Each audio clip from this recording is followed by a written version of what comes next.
ونستغفره ونؤمن به ونتوكل عليه ونعوذ بالله من شرور أنفسنا ومن سيئات أعمالنا من يهده الله فلا مضل له ومن يضلل فلا هادي له وأشهد أن لا إله إلا الله وحده لا شريك له وأشهد أن محمدا عبده ورسوله أما بعد فإن خير الحديث كتاب الله وخير الهدي هدي محمد صلى الله عليه وسلم وشر الأمور محدثاتها وكل محدثة بدعة وكل بدعة ضلالة وكل ضلالة في النار فقد قال الله تعالى في كلامه المجيد والفرقان الحميد أعوذ بالله من الشيطان الرجيم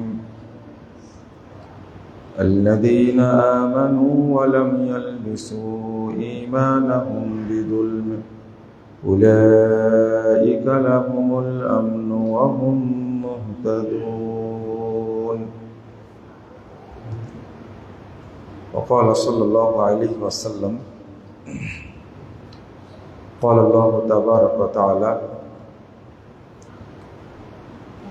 أنا أغنى الشركاء عن الشرك من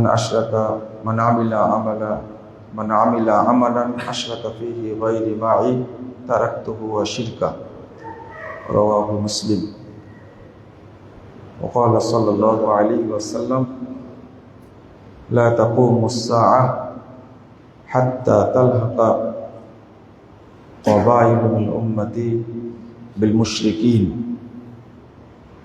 وحتى يعبدوا الأوثان رواه الترمذي بإسناد صحيح সম্মানিত মুসল্লিবৃন্দ, মিশ্রিত আকীদা এবং এর পরিণাম এই বিষয়টা নিয়ে আপনাদের সামনে খুতবায় আলোচনা করব ইনশাআল্লাহ। ওয়া মা তাওফীকি ইল্লা বিল্লাহ আলাইহি তাওয়াক্কালতু ওয়া ইলাইহি উনীব।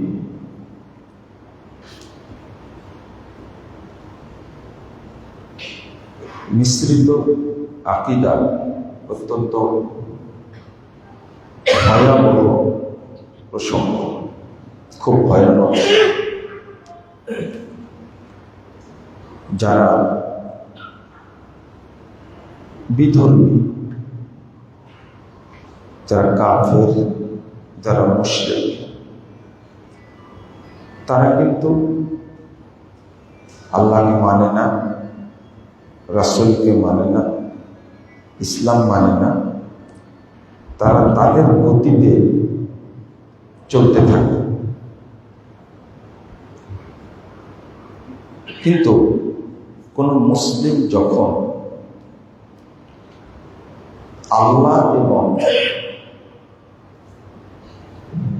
তাগুতকে গুলিয়ে ফেলে, অর্থাৎ ঈমানের সাথে শিরককে যখন, ইসলামের সাথে যখন কুফরকে মিশ্রণ করে ফেলে, আল্লাহর সাথে যখন আরেক ইলাহ বা আরেক মাবুদকে যখন গুলিয়ে ফেলে, মিশ্রণ করে, সংযোজন করে, তখন তার প্রতি আল্লাহ বেশি রাগান্বিত হন, বেশি গজব বর্ষণ করেন। কারণ মুসলিম কখনো আল্লাহকে অপমান করতে পারে না। আমাদের মধ্যে আমরা যারা মুসলিম, তাদের বর্তমান অবস্থাটা এইরকম খুব কঠিন এবং ভয়াবহ। অথচ সত্য করেছেন।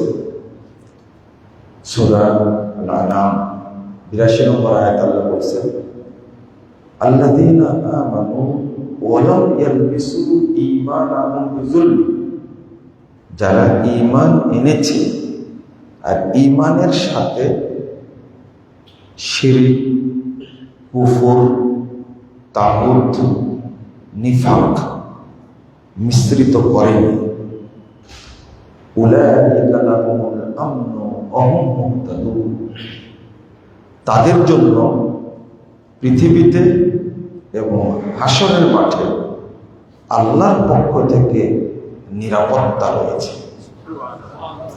একটা শর্ত, ঈমানটাকে যদি কেউ হেফাজত করতে পারে, সংরক্ষণ করতে পারে, সবকিছু থেকে, শিরক, কুফর, নিফাকের স্পর্শ থেকে যদি কেউ রক্ষা করতে পারে, একটা শর্ত, আল্লাহ তাদেরকে দুনিয়াতে নিরাপত্তা দেবেন, পরকালে নিরাপত্তা দেবেন। এবং আল্লাহ বলছেন ওয়া হুম মুহতাদুন, এরাই হলো হেদায়েত প্রাপ্ত। একটা শর্ত, কিন্তু শর্তটা যদি আমরা রাখতে পারি, ঈমানের সাথে কাউকে আর ঠাঁই দেব না। আপনি মানুষ হিসাবে আপনার ওয়াইফের সাথে যদি সাক্ষাৎ না করুন, বাড়িতে না আসুন, অন্য একজন অন্য যদি কথা বলেন, আপনি মেনে নিতে পারেন? কেউ মেনে নিতে পারবেন না। এটা তো আল্লাহ রাব্বুল আলামিন বলেছেন, ইন্নাল্লাযীনা ক্বালু রাব্বুনাল্লাহ সুম্মা ইসতাকামু, শুধু বলে আমাদের রবকে আল্লাহ, শুধু আল্লাহ আমার রব, এই কথাটা বলে যদি সুম্মা ইসতাকামু, এর উপরে যদি থেকে যায়, ইস্তেকামাত করে, আল্লাহ বলেছেন তাতানাজ্জালু আলাইহিমুল মালাইকা আল্লা তাখাফু ওয়া লা তাহজানু ওয়া আবশিরু বিল জান্নাহ। মৃত্যু পর্যন্ত যদি এই কথার উপরে টিকে থাকতে পারে, আমার রব একমাত্র কে? আল্লাহ। আমার দিন কি? ইসলাম। আমার নবীকে মুহাম্মদ সাল্লাল্লাহু আলাইহি ওয়াসাল্লাম। আমি কাউকে ঠাঁই দিই না। মৃত্যুর সময় জান্নাত থেকে লক্ষ লক্ষ ফেরেশতা তার কাছে নাজিল হবে এবং বলতে থাকবে, আল্লাহ তাখাফু, ভয় করো না, ওয়ালা তাহজানু, চিন্তা করো না, ওয়া আবশিরু বিল জান্নাহ, বরং জান্নাতের সুসংবাদ গ্রহণ করো। একটা কথার উপর আরো অনেক আয়াত আছে। ঈমানকে আল্লাহ এত গুরুত্ব দিয়েছেন, কিন্তু যদি ঈমানের সাথে অন্য কিছু অ্যাড করে, ইসলামের সাথে অন্য কিছুকে মিশ্রিত করে, মুহাম্মদ সাল্লাল্লাহু আলাইহি সাল্লামের আদর্শের সাথে যদি অন্য কাউকে অ্যাড করে, তাহলে শেষ। নামাজ পড়লেও মুশরিক, হজ করলেও মুশরিক কাফের, সিয়াম পালন করলেও মুশরিক কাফের, কোনো লাভ নাই। আল্লাহ বলছেন সূরা ইউসুফ ১০৬ নম্বর আয়াত, ওয়া মা ইউমিনু আকসারুহুম বিল্লাহ ইল্লা ওয়া হুম মুশরিকুন, যারা আল্লাহর প্রতি ঈমান এনেছে, আল্লাহ বলছেন আল্লাহ, যারা আল্লাহকে বিশ্বাস করে তাদের অধিকাংশই মুশরিক। এটা কেমন কথা? আল্লাহকে বিশ্বাস করলে মুমিন হবে, কিন্তু আল্লাহ কি বলছেন? অধিকাংশই মুশরিক। কেন? যে ব্যক্তি হজ করে, সে আল্লাহকে বিশ্বাস করে, ওই লোকটি আবার মূর্তি পূজা করে,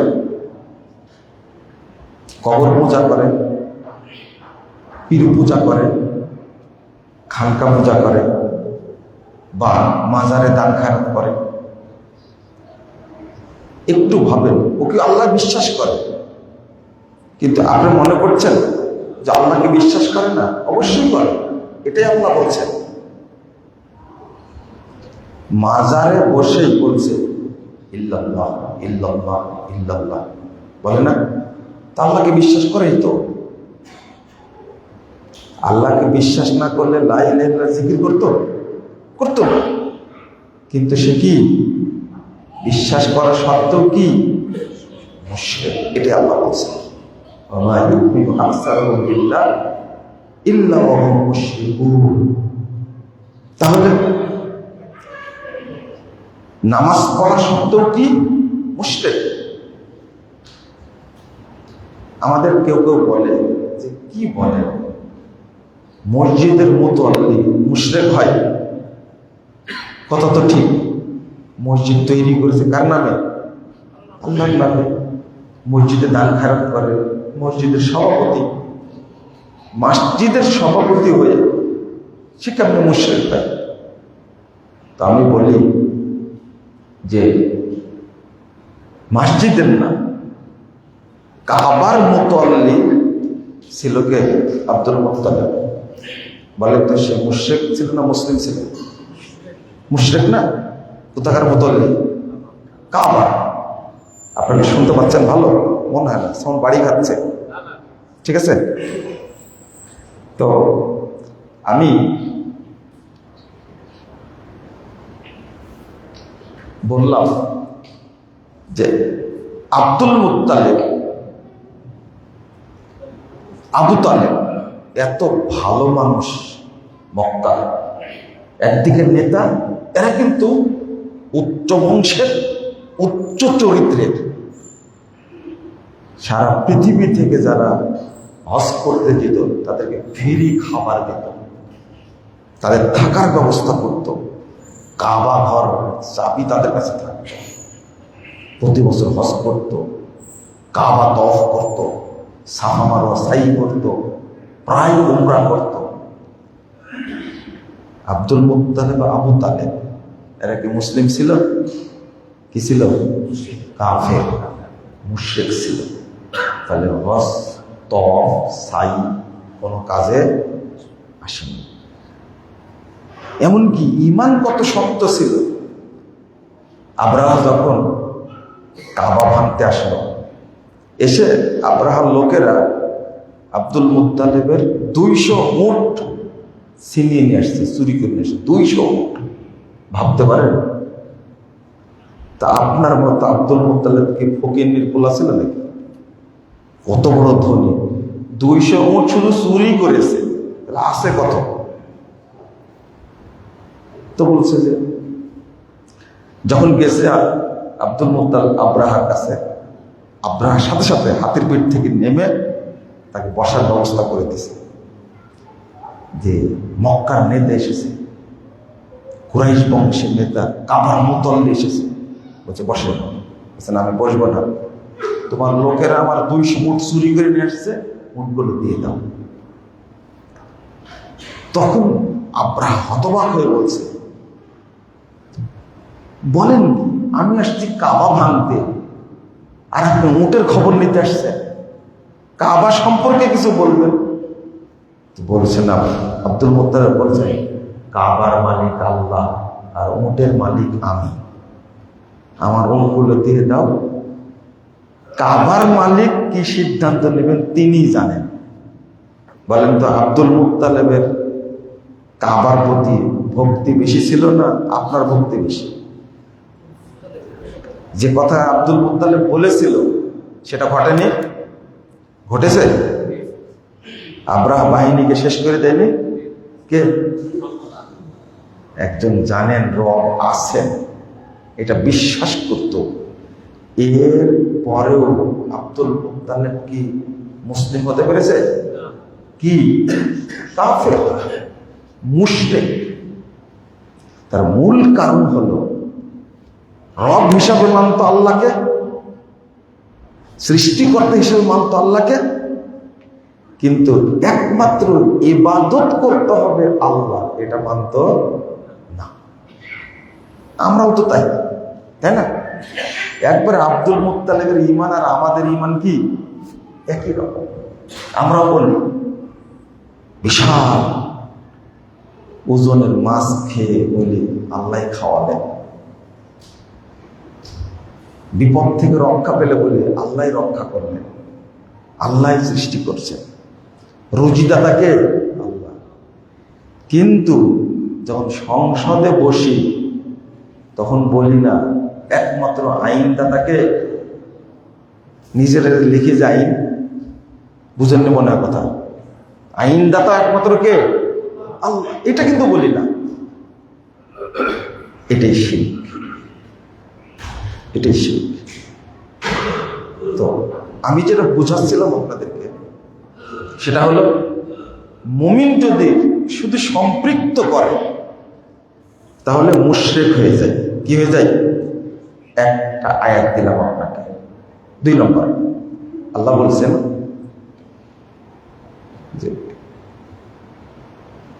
ওয়াইন্না কাসীরাম মিনান নাস বিলিকাই রাব্বিহিম কাফিরুন। সূরা রুম 8 নম্বর আয়াত। অধিকাংশ মানুষ আল্লাহর সাথে সাক্ষাৎ করবে কাফের হয়ে। কি হয়ে? রবকে বিশ্বাস করে কিন্তু সে কি? কাফের। আল্লাহ বলছেন, আমার কথা না। সাক্ষাৎ হবে কার সাথে? আল্লাহর সাথে। কি অবস্থায়? কাফের অবস্থায়। কেন কাফের হলেন? অধিকাংশ মানুষ আল্লাহকে বিশ্বাস করে কিন্তু সাক্ষাৎ হবে কি করে? কাফের হয়ে। এই আলোচনাগুলো আসলে বুঝাতে পারি না, তবে বলতে বলতে বলতে বলতে এক সময় মানুষের ভিতরে ঢুকবে ইনশাআল্লাহ। 3 নম্বর, আল্লাহ বলছেন আল্লাযীনা আমানু বিল বাতিল ওয়া কাফারু বিল্লাহ। যারা বাতিল জিনিসকে বিশ্বাস করে। তো বাতিল জিনিস কি? ইসলাম ছাড়া আর কোনো হক কিছু আছে? আর কিছু হক নেই। 52 নম্বর আয়াত সূরা আনকাবুত, উলাইকা হুমুল খাসিরুন। যারা বাতিল জিনিসের প্রতি ঈমান আনবে, বিশ্বাস করবে, আল্লাহর সাথে কি করবে? কুফরি করবে। ইসলাম বাদ দিয়ে আমরা আজকে গণতন্ত্রকে ধর্ম হিসেবে গ্রহণ করেছি। আল্লাহ বলছেন ফামাযা বাদাল হাক্কি ইল্লা দালাল।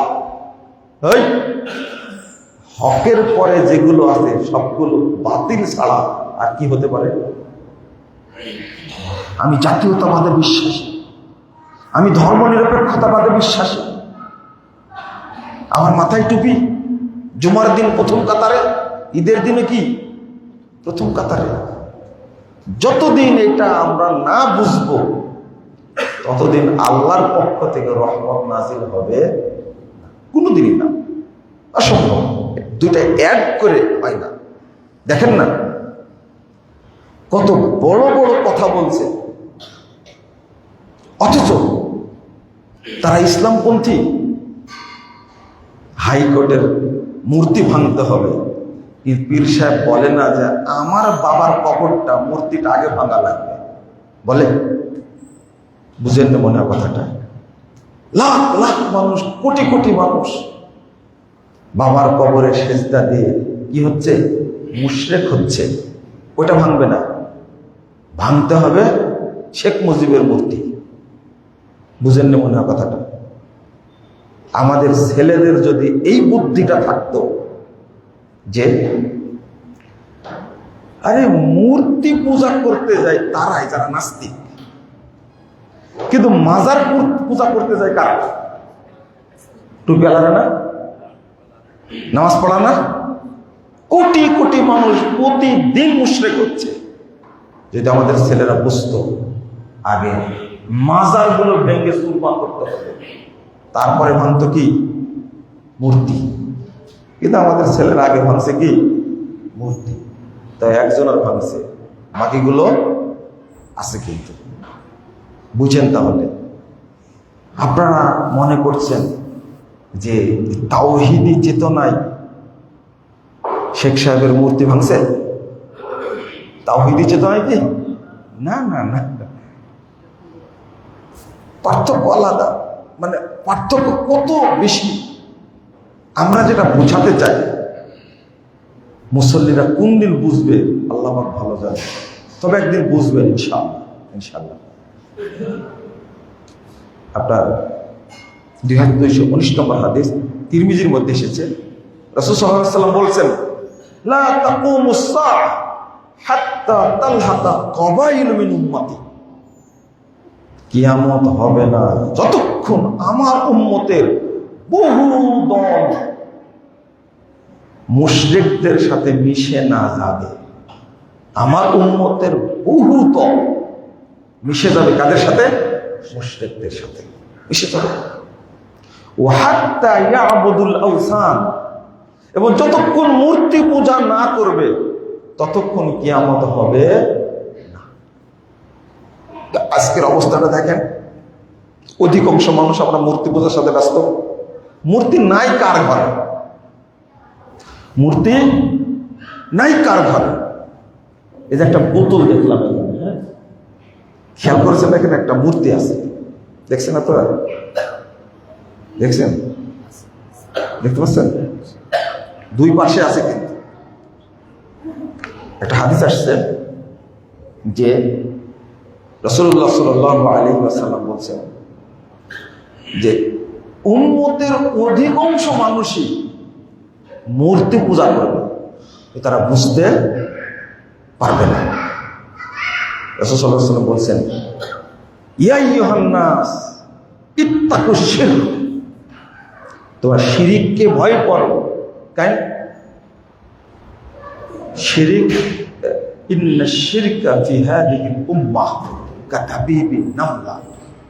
গোড়া পিঁপড়া আছে না, ছোট ছোট পিঁপড়া, কখন যে পিঠে কামড় দিয়েছে আপনি বুঝতে পারেন না। যে ঠিক অন্ধকার রাত্রিতে যদি পিঁপড়া হেঁটে যায়, তুমি যখন বুঝতে পারো না, ঠিক তোমার মধ্যে শিরিক ওইভাবে ঢুকে যাবে, তুমি খেলে। আবু বকর রাদিয়াল্লাহু আনহু বলছেন, বাঁচার উপায় কি? তাহলে কেউ তো শিখতে বাঁচতে পারবে না, বাঁচার উপায় কি? তখন রাসূল সাল্লাল্লাহু আলাইহি ওয়াসাল্লাম একটা দোয়া শিক্ষা দেবেন। দোয়াটা হলো, আল্লাহুম্মা ইন্নী আউযু বিকা আন উশরিকা বিকা ওয়া আলা ওয়া আস্তাগফিরু ফিমা লা আলাম। এই দোয়াটা শিক্ষা দিলেন যে তুমি এই দোয়াটা পড়বে যদি শিরিকের কোনো উপসর্গ তোমার মধ্যে থাকে, তা আল্লাহ তোমাকে মাফ করে দেবে। তো এতটা ভয় করতে হবে, কিন্তু আমরা ভয় করি না। আমি বড় বড় কথা বলছি। এখন ছোট্ট একটা কথা, এই যে ইহুদি, খ্রিস্টান এবং বিধর্মীরা আমাদের মধ্যে যে কালচারগুলো দিয়েছে, আর কি এমনি দিয়েছে? মনে করে ঋণ দেয়, দেয় না? স্বার্থ ছাড়াই তারা ঋণ দেয়, দেয় না? বিশ্বব্যাংক ঋণ দেয় না স্বার্থ ছাড়াই দেয় না, স্বার্থ আছে। তো ঠিক তারা যে কালচারগুলো আমাদেরকে দিচ্ছে, এটাকে স্বার্থ ছাড়াই দিচ্ছে? না না। আল্লাহ বলছেন, ইয়া আইয়ুহাল্লাযীনা আমানু ইন তুতিউ ফারিকাম মিনাল্লাযীনা উতুল কিতাব ইয়ারুদ্দুকুম বা'দা ঈমানিকুম কাফিরিন। আল্লাহ বলছেন, শোনো হে ঈমানদারগণ, যাদেরকে কিতাব দেওয়া হয়েছে তাদের কারো যদি তোমরা অনুসরণ করো, ইহুদি হোক, খ্রিস্টান হোক, বৌদ্ধ হোক, অন্য জাতি যদি অনুসরণ করো, ইয়ারুদ্দুকুম বা'দা ঈমানিকুম কাফিরিন, তাহলে তারা তোমাদেরকে ঈমান থেকে ফিরিয়ে, ইসলাম থেকে বের করে তারা তোমাদেরকে কাফের বানাবে। কি বানাবে? কাফের বানাবে। তাহলে বিধর্মীদের কোনো কিছু অনুসরণ করা যাবে না। আজকে দেখেন, আমরা সব বিধর্মীর অনুসরণ করছি, সবই তারা চালান করেছে, আর আমরা সেগুলো কি করছি? অনুসরণ করছি। 14ই ফেব্রুয়ারি খুব ধুমধাম উদযাপন করি, পহেলা বৈশাখ খুব ভালোভাবে উদযাপন করি, 31st নাইট খুব ভালোভাবে উদযাপন করি। তারপরে আমরা 21শে ফেব্রুয়ারি খুব ভালোভাবে উদযাপন করি, 16ই ডিসেম্বর উদযাপন করি, তারপরে 26শে মার্চ উদযাপন করি। এমনকি এবার ঈদের দিন যেভাবে উদযাপন করা হলো মূর্তি পূজা করে, এই কালচারগুলো কি মুসলিমদের? কাদের কালচার এগুলো? কি করে? কত সুন্দর! ঈদ পড়ার পরে যদি কেউ মূর্তি হাতে নেয়, আপনি কি বিশ্বাস করেন ওই লোকটা মুসলিম? কি কাফের, মুশরিক সে। তো ঈমান কোথায়? আমরা এখন যে পর্যায়ে আছি, খুব সুন্দর একটা পর্যায়ে আছি, যেহেতু তত্ত্বাবধায়ক সরকার চলছে, তারা বিভিন্ন সংস্কার করছে, যেটা সংবিধান সংস্কার কমিশন একটা জিনিস জমা দিয়েছে। সেটা হলো তারা বলছে যে আমরা জাতীয়তাবাদ সংবিধানতে বাদ দিয়েছি, ধর্মনিরপেক্ষতাবাদ বাদ দিয়েছি, কমিউনিজম বাদ দিয়েছি, মানে সমাজতন্ত্র বাদ দিয়েছি, শুধু রাখছে কি একটা, সেটা হলো গণতন্ত্র। কি রাখছে? গণতন্ত্র। উদ্দেশ্য কি জানেন? তারাও খুশি থাকবে, টুপিওয়ালারাও খুশি থাকবে, জেনারেল শিক্ষিত মানুষও কি খুশি থাকবে, সুন্দর একটা পথ তৈরি করবে। কিন্তু প্রথম প্রশ্ন হলো যে মুসলিমদের পরিচালনা করার জন্য কোনো আইন তৈরি করার অধিকার আছে কিনা? আছে। মানুষের স্রষ্টাকে আল্লাহ, আর আইনদাতাকে আল্লাহ। একটা কম্পিউটার তৈরি করে, যে তৈরি করেছে, মোবাইল যে তৈরি করেছে, তার থিওরি অনুযায়ী যদি আপনি তাকে অন্যায় করেন, না পরিচালনা করেন, চলবে? তো মানুষের স্রষ্টাকে আল্লাহ, তো তিনি যে থিওরি দিয়েছেন তার আল্লাহকে চলতে হবে না? আপনি কম্পিউটার চালু করার জন্য ওর একটা বাটন দিয়েছে, তাই না? ওই বাটনে টিপ না দেওয়া পর্যন্ত আশেপাশে যত বাটন আছে টিপতে থাকে, কিয়ামত পর্যন্ত অন হবে না? হবে? বুঝেননি মনে হয় কথাটা? আপনার মোবাইলে চারিদিকে কয়েকটা বাটন আছে না? সব বাটন টিপলে অন হবে? অফ হবে? নির্দিষ্ট একটা বাটন আছে, ওইটা টিপ দিলে কি হবে? এসি চালাচ্ছেন, অনেকগুলো বাটন আছে না, সবগুলো টিপেন, বন্ধ হবে না। ওই জায়গা মতো টিপলে কি হবে? এটা কে তৈরি করেছে? এসির যে আবিষ্কারক সে বলে দেয়নি?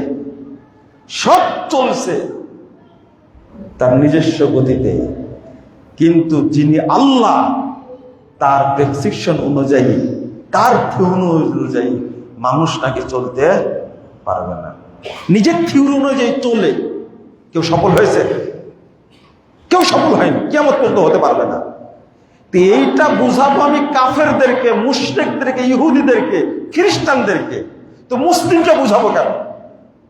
মুসলিম তো যখন বলেছে লা ইলাহা ইল্লাল্লাহ, তখনই তো ক্লিয়ার করে ফেলেছে আমাকে এখন চলতে হবে কার নীতিতে? আল্লাহর নীতিতে। এটাই তো বুঝাতে পারেনি এখন পর্যন্ত। মজার ব্যাপার কি জানেন? যারা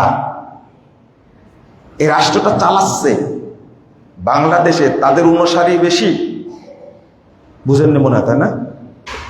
21 জন না 23 জন উপদেষ্টা, তার মধ্যে একজন টুপিওয়ালা। ঠিক? টুপিওয়ালা কয়জন? একজন। বাংলাদেশে ইসলামপন্থীর সংখ্যা কত আর নাস্তিকদের সংখ্যা কত? বুঝেননি মনে কথা, তাই না? ও উপদেষ্টা পরিষদ গঠন করতে দেয় গণতন্ত্রকে তোমরা এখানে কবর দিয়েছো। এদেশের 90% মানুষ কি ইসলামকে ভালোবাসে? তা আগে উপদেষ্টা পার্সেন্টেজ করতে গেলে 90% ইসলামপন্থী লাগবে না? উপদেষ্টা পরিষদ গঠন করতে গিয়ে গণতন্ত্রকে কবর দিয়েছে। সবগুলো নাস্তিক না? ওটা তো একটা মানে কি বলবো, একটা সংস্থার মতো করে ফেলেছে। রাজনীতি জানে এমন কেউ নাই ওর মধ্যে। এখানে তো কবর দিলেন আপনি। ভূতের মুখের রাম রাম না কি একটা কথা বলেন আপনারা, নাউজুবিল্লাহ কথা বলেন আপনারা, যে তুমি গণতান্ত্রিক রাষ্ট্র চালাবে। এই বাংলাদেশের মানুষ 90% মানুষ ইসলাম পছন্দ করে। তো এখানে পার্সেন্টেজ করেন আর 10%, তাহলে 23 জন উপদেষ্টার মধ্যে যদি পার্সেন্টেজ করা যায়, ইসলামপন্থী কয়জন হবে? ওটা ইহুদিদের মতো।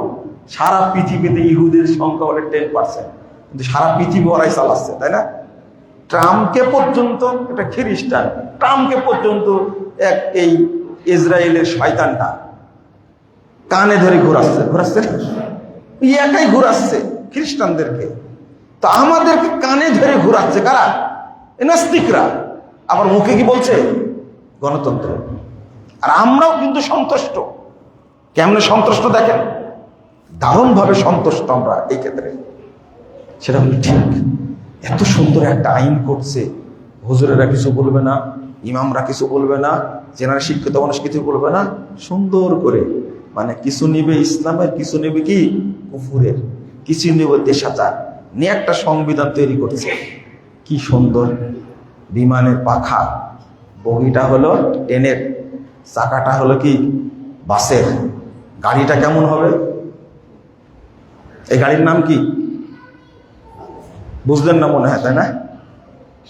একটা গাড়িতে যদি বিমানের পাখা লাগান, আর যদি কি বডিটা যদি ট্রেনের হয়, আর চাকাটা যদি বাসের হয়, আর ইঞ্জিনটা যদি কি হয় ট্রাকের হয়, গাড়িটা চলবে কেমন? এই কাজটা করছে। আর ইসলাম বলে দিয়েছে, আপনারা শুনে নেন, আল্লাহ রাব্বুল আলামিন বলছেন ইয়াকুলুনা নুমিনু বিবাদিন ওয়া নাকফুরু বিবাদ ওয়া ইউরিদুনা আন ইয়াত্তাখিযু বাইনা যালিকা সাবিলা। তারা বলছে কিছু ইসলাম থেকে নেব, কিছু এখান থেকে নেব, আর দুইটা মিলে ওয়া ইউরিদুনা আন ইয়াত্তাখিযু বাইনা যালিকা সাবিলা, দুইটা মিলে সুন্দর একটা রাস্তা তৈরি করব। আল্লাহ বলছেন কি জানেন? উলাইকা হুমুল কাফিরুনা হাক্কা, এরাই হলো অরিজিনাল কাফের, এরাই হলো ফ্রেশ কাফের, একবারে টাটকা কাফের। আমি আগেই বলেছি, ইহুদি খ্রিস্টান পূজা করছে, তারা কাফের উপরি করছে, কিন্তু আপনি মুমিন হয়ে ইসলামের সাথে অন্যকে মিশ্রিত করলেন কেন? এটাই সবচেয়ে কি বড় অপরাধ। আল্লাহ তাদেরকে ফ্রেশ কাফের বলছেন না, আল্লাহ তাদেরকে অরিজিনাল কাফের বলছেন না, অরিজিনাল ফ্রেশ কাফের বলছেন কাদেরকে? যারা দুইটাকে কি করে মিশ্রণ করে। সাবধান, মিশ্রণ করা যাবে না। এটা কিভাবে বুঝাবো? আর মানুষ বুঝবে কি করে? কখনোই না। অতএব আর একটা বিষয়, খুতবা শুনতে অনেকে আসছেন আপনারা, মাশাআল্লাহ অনেকে আসছেন, কিন্তু আপনার চেহারা দেখলে মনে হচ্ছে ভালো লোকটা, কিন্তু অন্তর আছে অন্য জায়গায়। অন্তর কোথায় আছে? ইসলামকে ভালোবাসেন, আবার ওই যে পাশ্চাত্যের মতবাদ যেগুলো, সেগুলো কি ভালোবাসেন। বলেন তো, আপনি নিজে মুমিন না মুনাফিক? কি বুঝলেন না মনে হয়, তাই না? আপনি মানে ইসলামকে ভালোবাসেন, আবার পছন্দ করেন যে ওরুষেও একটা গরু দান করি, 10টা টাকা দিই, এইটা বিশ্বাস আপনার অন্তরের মধ্যে আছে। আপনিই বলেন তো, আপনি মুসলিম না মুনাফিক? কি মুনাফিক না? অথচ কি লা বলে লা ইলাহা, তারপরে কি আগে নাকস, আগে সবগুলোকে ডিলিট করতে হবে, ফাঁকা করতে হবে, তারপর বলতে হবে কি সব ডিলিট, সব বাদ। এই অনুবাদটা হলো আগে আপনাকে কাফের হতে হবে। কি হতে হবে? ভালো করে শুনুন, আল্লাহ বলছেন ওয়ামাই ইয়াকফুর বিত্তাগুত, যে তাগুতকে অস্বীকার করে কাফের হবে, যে ব্যক্তি কাফের হবে, আগে কাফের হতে বলছেন, ওয়ায়ুমিন বিল্লাহ, এরপরে কি হবে? মুমিন হবে। ফাকাদ ইসতামসাকা বিল উরওয়াতিল উসকা, তখনই আল্লাহ প্রদত্ত হেদায়েতের হাতুলকে সে শক্তভাবে ধরতে পারবে, তার আগে পারবে না। আপনি বললেন যে কাফের হতে বললেন কেন? কাফের হতে বললাম কেন? আচ্ছা, ইহুদি খ্রিস্টান বিধর্মীরা এরা মুসলিম না কাফের? উত্তর দেন সবাই। কাফের, তাই না? কেন কাফের? কাফের হওয়ার কারণ হলো তারা আল্লাহকে মানে না, ইসলামকে মানে না, নবীকে, কোরআনকে মানে না, এজন্য কি কাফের। আর আপনি কাফের কেন? আমি কোনো কিছুকেই মানি না, এজন্য কাফের। শুধু মানি কাকে? আল্লাহকে, এজন্য কি মুমিন। এজন্য আল্লাহ বলছেন লা ইলাহা, আগে বলো আমি কিছুই মানি না, মানি কাকে? একমাত্র ইল্লাল্লাহ, আল্লাহকে মানি। এজন্য আগে কাফের হওয়া লাগবে, আগে পরিষ্কার করা লাগবে অন্তরটা। আপনিও জানেন বিষের বোতলের মধ্যে মধু ঢেলে লাভ হবে? লাভ হবে না। আগে বোতলটা কি করা লাগবে? পরিষ্কার করা লাগবে, তারপরে কি মধু ঢালেন তার মধ্যে। অন্তর শুধু আমি জাতীয়তাবাদ, ধর্মনিরপেক্ষতাবাদ, কমিউনিজম, সমাজতন্ত্র ইত্যাদি ফালতু এগুলো শুধু না, মুজিবাদ শুধু এইগুলো না, ছোট্ট একটা জিনিস, ছোট্ট ছোট্ট একেবারে ছোট। রাসূল সাল্লাল্লাহু আলাইহি ওয়াসাল্লামের যুগে শুরুর দিকে 10 জন লোক আল্লাহ রাসূলের কাছে এসেছেন। কয়জন? 10 জন লোক এসেছেন। পায়ে হেঁটে এসেছেন, গায়ে কোনো পোশাক নাই, অতি দরিদ্র, পেটে খাবার নাই, এসেছেন।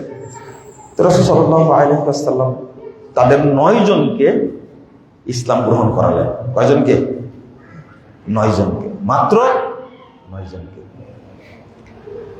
তারা এখন বলছে কোন বায়াতা তিসআতান ওয়া আমসাকা আন হাযা, আপনি 9 জনকে বায়াত করালেন, একজন বাদ থাকলো কেন? সেও তো এসেছে দূর থেকে, ইসলামকে ভালোবেসে, নবীকে ভালোবেসে কালেমা পড়াবেন। প্রশ্ন, তখন রাসূল সাল্লাল্লাহু আলাইহি ওয়াসাল্লাম বলছেন যে ওয়া ইন্না আলাইহি তামিমা, ওর শরীরের মধ্যে তাবিজ বাঁধা আছে। কি বাঁধা আছে? তাবিজ বাঁধা আছে। ফাদখালা ইয়াদাহু, সে শরীরের মধ্যে ভিতরে হাত ঢোকায় দিয়ে পাপাতা তাবিজকে ছিঁড়ে ফেললেন। ফাবায়াহুন নবী সাল্লাল্লাহু আলাইহি ওয়াসাল্লাম, এরপরে আল্লাহ রাসূল তাকে কালেমা পড়ালেন। আপনার কি মনে হয়? একজন আমাকে বলছে, আরে মুসলিমের সংখ্যাই কম, আল্লাহর নবীকে এত কঠোর।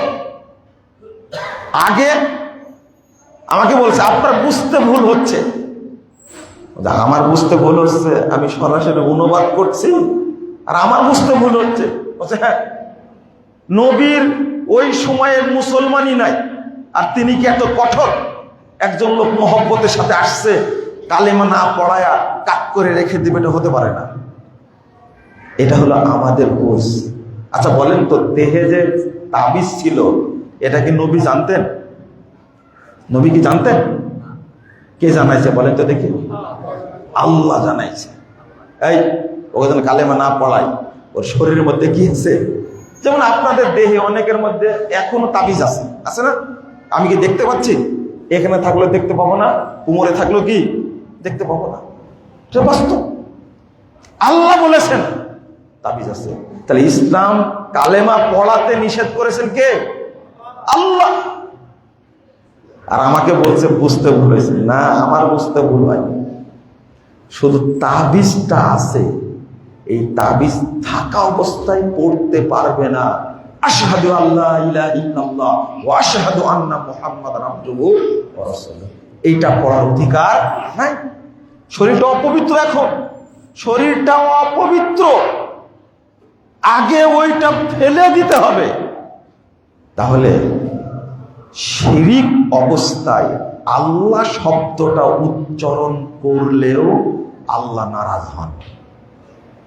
বুঝলেন না মনে হয় কথাটা? কালেমা পড়তে পারবে না, আল্লাহ শব্দটা উচ্চারণ করতে পারবে না, আল্লাহর বোধে বাদে, এটা আল্লাহর সম্মানে বাদে, অসম্ভব।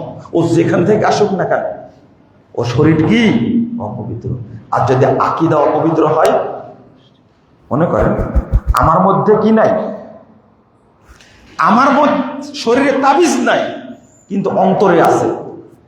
তাবিজ দিলে ভূতে ধরে না, তাবিজ দিলে বদনজর লাগে না।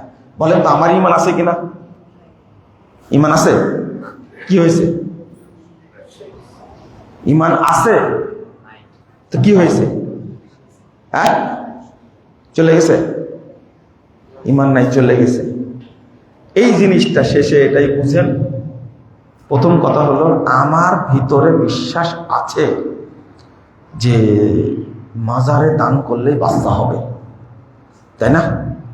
মরা পীর, ওখানে দান করলে কি হবে? ওর কাছে চাইলে কি হবে? বাচ্চা হবে। মরিয়ম ফুল খেলে কি হবে? বাচ্চা হবে। এই যে বিশ্বাসটা নতুন না পুরাতন? নতুন না পুরাতন? তো বলেন তো, এই বিশ্বাস থাকা অবস্থায় আপনার ভিতরে কি ঈমান ঢুকেছিল? না, ঈমান আসেইনি এখন পর্যন্ত। ভাঙবে কি করে? যে কোনোদিন ওযু করেনি তার ওযু ভাঙবে? এটা তো বুঝেন না আপনারা।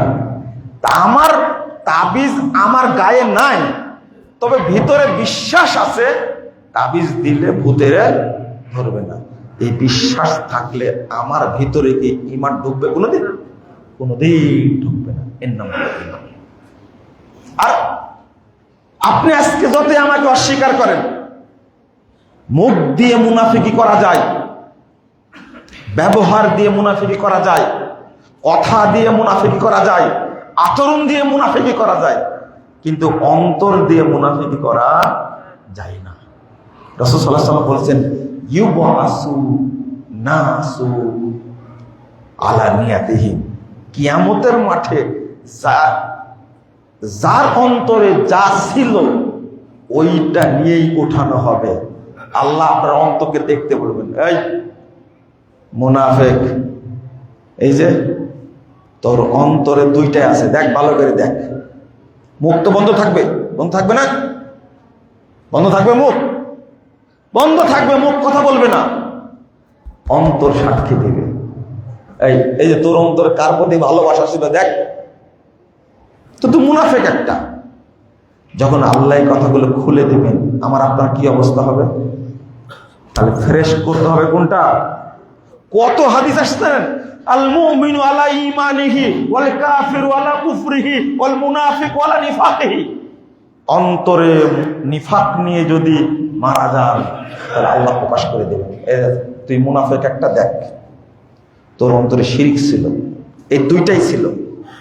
তুই ইসলামও মানতে, আবার কি যে সংস্কৃতিগুলো দিয়েছে ইহুদি খ্রিস্টান, আমাদের দেশে শর্ত দিচ্ছে আমেরিকা, দেশের মানুষ মুসলিম, শর্ত দিচ্ছে এদেশে গণতন্ত্র কায়েম হতে হবে। আরে বেটা, গণতন্ত্র কায়েম করব না আমি ইসলাম কায়েম করব, তোমার দেখার কি বিষয়? আমার দেশে 100%-এর মধ্যে যে 95% চাই ইসলাম, তাহলে এই দেশের সংবিধান হবে কি? ইসলাম। তুমি কে? বুঝেননি মনে কথাটা? বলেন তো, আপনাদের স্বাধীনতা নিয়ে এসে দিয়েছে কি আমেরিকা? দিয়েছে আমেরিকা? তাহলে তুমি এই দেশে কি প্রতিষ্ঠা করব, সেই চিন্তাটা কে করবে? এই দেশের জনগণ করবে না? আমরা নাকি স্বাধীন। আল্লাহ যেন আমাদের বোঝার তৌফিক দান করে। আপনারা কষ্ট পেলেন কিনা জানি না, কিন্তু আমি মূল জায়গায় হাত দিয়েছি। সালাদটা কিন্তু জান্নাতে যাওয়ার গ্যারেন্টি না। আচ্ছা, অ্যাকাউন্ট না থাকলে টাকা জমা হবে? বুঝেননি মনে হয় কথাটা? অ্যাকাউন্ট করেছেন কিন্তু অ্যাকাউন্টে ভুল আছে, টাকা জমা হবে? টাকা জমা হবে ভুল। যদি একটা লেখার উপরে 2 বার কষেন, ঘুরান কলম, ব্যাংক টাকা দিবে? গতকালকে এর সম্মুখীন হয়েছে। লিখতে গিয়ে 2-3 জায়গাতে তিনি শুধু সবই ঠিক আছে, কলমটা 2 বার ঘুরাইছে। ব্যাংক বলছে সবই ঠিক আছে, ব্যাংক বলছে এই 3 জায়গাতে স্বাক্ষর লাগবে। এতটা বুঝেন আপনি যে অ্যাকাউন্ট নাই, টাকা জমা হয় না, ভুল থাকলে টাকা জমা হবে না, এক অক্ষরের উপরে 2 বার কলম ঘুরলে টাকা দিবে না, সব জানেন আপনি। আর জানেন না যে আকীদা ঠিক না থাকলে কোনো ইবাদত চলবে, সব বাতিল, সব বাতিল। আল্লাহ যেন আমাদের বুঝার তৌফিক দান করে। তাহলে কি বুঝলাম? সির্ফ কাকে মানতে হবে? আল্লাহকে। দিন হিসাবে কাকে মানতে হবে? ইসলামকে। অনুসরণীয় ব্যক্তি হিসাবে মানতে হবে কাকে? মুহাম্মদুর রাসূলুল্লাহ সাল্লাল্লাহু আলাইহি ওয়াসাল্লামকে। কবরে জিজ্ঞেস করবে কি, এই কোন দল করেছিলে, তাই না? বিএনপি, আওয়ামী লীগ, জামাত, জাতীয় পার্টি, এটা জিজ্ঞেস করবেন? নামাজ কয় ওয়াক্ত, এটা জিজ্ঞেস করবে? বুঝেননি মনে কথাটা? নামাজ পড়েছিলে, কি জিজ্ঞেস করবে? বলেন মার রব্বুক, তোমার রব কি? এর উপরে কথা বললাম আজকে। রব চিনেন, কিন্তু উত্তরটা কত সহজ। মুনাফিকরা বলে কি জানেন? মুখস্থ করে যাব। মার রব্বুক, এটা কোনো ব্যাপার হলো? রবকে আল্লাহ। শুধু একমাত্র রবের ইবাদত করলে তবেই বলতে পারবেন আমা দিনুক, তোমার দিন কি? গণতন্ত্র, সমাজতন্ত্র, মারেফত, শরীয়ত, হাকিকত, জাতীয়তাবাদ, ধর্মনিরপেক্ষতাবাদ, কি? ইসলাম। বলতে পারবেন? বলার সাথে কাজেও লাগাবেন, নাহলে কিন্তু অন্তর আল্লাহ খুলে দেবেন। এই মুনাফিক, দুইটাই করতে। আল্লাহ যেন আমাদের বোঝার তৌফিক দান করেন। ওমান নবিয়্যুক, তোমার অনুসরণে ব্যক্তি কে ছিল? কে? না না, আমাদের অনুসরণের ব্যক্তি কার্ল মার্কস, মাও সেতুং বলছে, কটকট করে বলে দিচ্ছে। কিছু মহিলা উপদেষ্টা হয়েছে এত বাজে চরিত্রহীন, 90% মানুষের উপরে এরা কিভাবে দাদাগিরি করছে, সবগুলো ন্যাংটা নাস্তিক মার্কা। আমাদের লজ্জাও নাই, শরমও নাই, আমরা আবার ওই দিকেই যাচ্ছি, তাই না? আল্লাহ যেন আমাদের শরম দেন, আল্লাহ যেন আমাদের বোঝার তৌফিক দান করেন। আর মুসলিম কি? আমি বলি যে আমি হলাম আট্রাসীর লোক, আমি হলাম চরমনের লোক, আমি হলাম চন্দ্রপুরের লোক, আমি হলাম বাগভান্ডারির লোক, আমি চিস্তির লোক, আমি হলাম কি বলে নকশাবন্দি, আমি হলাম কি লা হাওলা ওয়ালা কুওয়াতা বিল্লাহ, আমি চিস্তি, আমি নকশাবন্দি, আমি মুজাদ্দিদি, আমি কাদেরি, কত পরিচয়। আমি চিস্তিয়া সাবেরিয়া, আমি চিস্তিয়া কি সাত্তারিয়া। কেউ বলে না আমি মুহাম্মদুর রাসূলুল্লাহ সাল্লাল্লাহু আলাইহি ওয়াসাল্লামের অনুসারী, কেউ বলে না আমি হানাফি, আমি শাফি, আমি মালিকি, আমি হাম্বলি, আমি কি রাফেজি, আমি শিয়া, আমি মুরজিয়া, আমি খারেজি। লা হাওলা ওয়ালা কুওয়াতা ইল্লা বিল্লাহ। বলতে হবে আমি মুহাম্মদুর রাসূলুল্লাহ সাল্লাল্লাহু আলাইহি ওয়াসাল্লামের অনুসারী, আমি তাকে ছাড়া অন্য কাউকে অনুসরণ করি না। শেষ কথা। আল্লাহ যেন আমাদেরকে কবুল করে নেন, আমিন। আল্লাহ যেন আমাদের সকলকে জান্নাতুল ফেরদাউসের জন্য কবুল করে নেন, আমিন। আল্লাহ যেন আমাদেরকে সহিহ আকীদার উপরে, সালাফদের মানহাজের উপরে মৃত্যু পর্যন্ত থাকার তৌফিক দান করেন, আমিন। বারাকাল্লাহু ফিকুম ওয়া জাযাকুমুল্লাহু খাইরান।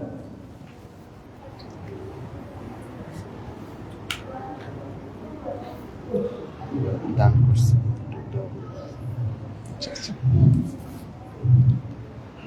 আলহামদুলিল্লাহ ওয়াহদা ওয়াসসালাতু ওয়াসসালামু আলা মান লা নাবিয়্যা বা'দাহু। আল্লাহুম্মা সাল্লি আলা মুহাম্মাদ ওয়া আলা আলি মুহাম্মাদ কামা সাল্লাইতা আলা ইব্রাহিম ওয়া আলা আলি ইব্রাহিম ইন্নাকা হামিদুম মাজিদ। আল্লাহুম্মা বারিক আলা মুহাম্মাদ ওয়া আলা আলি মুহাম্মাদ কামা বারাকতা আলা ইব্রাহিম ওয়া আলা আলি ইব্রাহিম ইন্নাকা হামিদুম মাজিদ। সম্মানিত মুসল্লিবৃন্দ, দুইটা কথার একটা হলো আজকে দায়ীদের বিপ্লব আপনাদের এই ত্রিমোহনী নাসিরাবাদ এলাকায় প্রায় 28টি মসজিদে একসঙ্গে বাংলাদেশ জমিয়তুল আহলে হাদিসের তত্ত্বাবধানে 28 জন আলেম একসঙ্গে খুতবা দিচ্ছে, আলহামদুলিল্লাহ। তারা উদ্যোগ না নিলে হয়তোবা এই ত্রিমোহনী কেন্দ্রীয় মসজিদ আমার দেখা হতো না। তারা জোর করে আমাকে নিয়ে আসতে, আমি খুতবা এক জায়গায় বাতিল করেছি। তো এটা আপনাদের জন্য সৌভাগ্য। আমরা যেটা মনে করি যে আলহামদুলিল্লাহ আহলুল হাদিসদের যত মসজিদ আছে সারা বাংলাদেশে সবগুলো যেন এক নীতিতে পরিচালিত হয়। বলেন আল্লাহ যেন কবুল করেন, আমিন। আজকে যেভাবে আসছে, গত কয়েকদিন আগে টাঙ্গাইলে প্রায় 26টি মসজিদে একযোগে খুতবা দিয়ে আসছে। এর আগে নাটোরে গেছিলেন, ঠিক এরকম 22টি মসজিদে খুতবা দিয়েছেন এইভাবে, আলহামদুলিল্লাহ। হয়তো খুতবার বিষয় মনে ছিল, কি বিষয় ছিল আমাকে বলেনি, হয়তো আমি আমার মতো বক্তব্য দিলাম। তো আপনাদের প্রতি একটা শেষে আবেদন থাকবে, আপনারা সবাই ঐক্যবদ্ধ থাকবেন ইনশাআল্লাহ। বিভক্তিটা একটা অভিশাপ, একটা ধ্বংস। আমরা ঐক্যবদ্ধ থাকবো, আহলুল হাদিস হিসাবে আমরা সব এক থাকবো এবং মুহাম্মদুর রাসূলুল্লাহ সাল্লাল্লাহু আলাইহি ওয়াসাল্লামের সাথে একসঙ্গে জান্নাতে যাবো ইনশাআল্লাহ। আল্লাহ তুমি আমাদের কবুল করো, আমিন। 2 নম্বর বিষয় হলো, গতকালকে এই পৃথিবীর একজন বিশ্ববিখ্যাত মুহাদ্দিস আলেম, একজন মুজাদ্দিদ মারা গেছেন। আল্লাহ রাব্বুল আলামিন যেন তাকে জান্নাতুল ফেরদাউসে উচ্চ স্থান দান করেন, আমিন।